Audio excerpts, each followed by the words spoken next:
Hey everybody, we're going to be talking about the Mastering Assistant just a little bit today. I thought of an experiment that I want to do to see just how either smart or stupid this tool is. So I've got this song. I've used this in the last couple videos, but we're going to do it one more time. We're going to bounce this out through the Mastering Assistant. I'm going to bounce it out once outside of the Mastering Assistant as well with it bypassed. We're going to bring it into a new project and we're going to remaster it using the Mastering Assistant on a second pass. I think you're going to be surprised with what's happening with this. Let's bounce it first. PCM, we'll do the full amount. Let's see. Okay. We're going to call this Mastering Assistant Test. And we'll call this the A sample.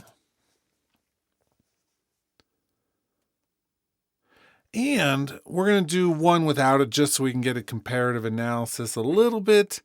But I think what I was thinking with this particular test is if the Mastering Assistant looks at a track, determines where it's deficient, and then makes some changes, what happens if we run a track through the Mastering Assistant and then take that one and run it through it again? Shouldn't we at that point have a flat EQ line and no other changes to be made?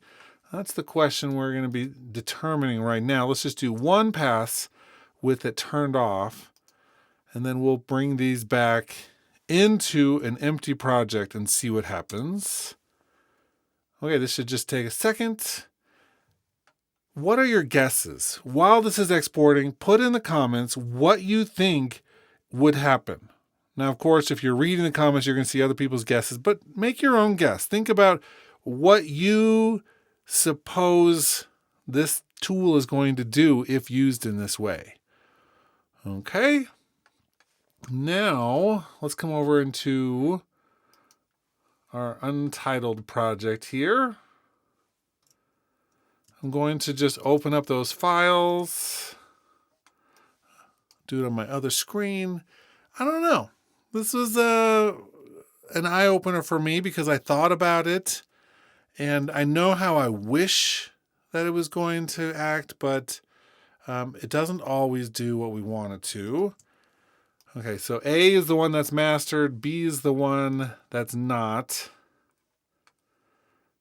You can see there's a little bit of difference there, but not much. We're just going to turn off the B track for a moment. We'll make them a little bit bigger. Oh, you can see my left channel is a little louder than my right channel. That's something that a mastering engineer would certainly look at and be curious about. And maybe make some adjustments, but maybe the mix is just right with it how it is. Okay, so we have that second one muted.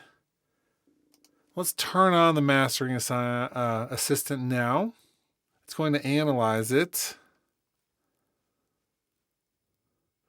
And it's creating the master chain. I don't have anything selected, so it's doing the whole track. Now, it is certainly not a straight line at all.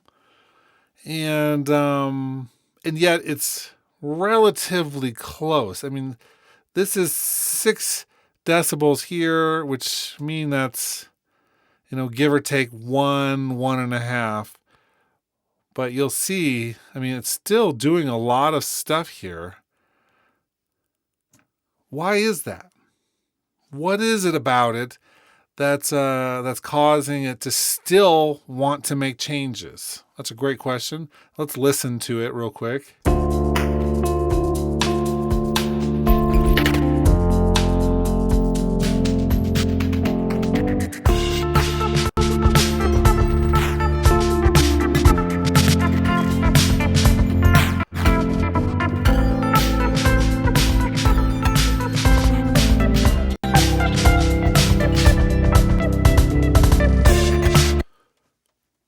Okay, so thinking about this tool, one of the biggest weaknesses of the Mastering Assistant is that it looks at the entire length of the selection you have chosen.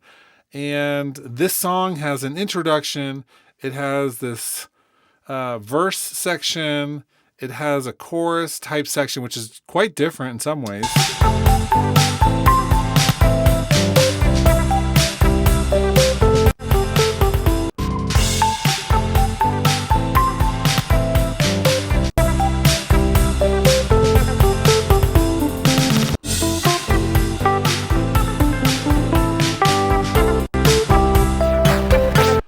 In some ways, the new Mastering Assistant makes it sound softer, less dynamic range all around. It's certainly not making it sound any better at all, I don't believe, with it turned on the second pass. But because there's these different sections, the Mastering Assistant looks at the whole song. And it looks at every bit of that as one average. It's not looking section by section. It's not able to analyze second by second.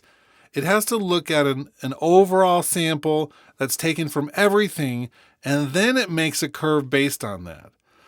So, in a way, another pass at the Mastering Assistant, it's looking at that again, realizing that maybe what it did the first time wasn't a perfect master. I mean, it's not thinking about it that way, but it's seeing all the imperfections that it did the first time and trying to still get that to a flatter line as an average of the entire song.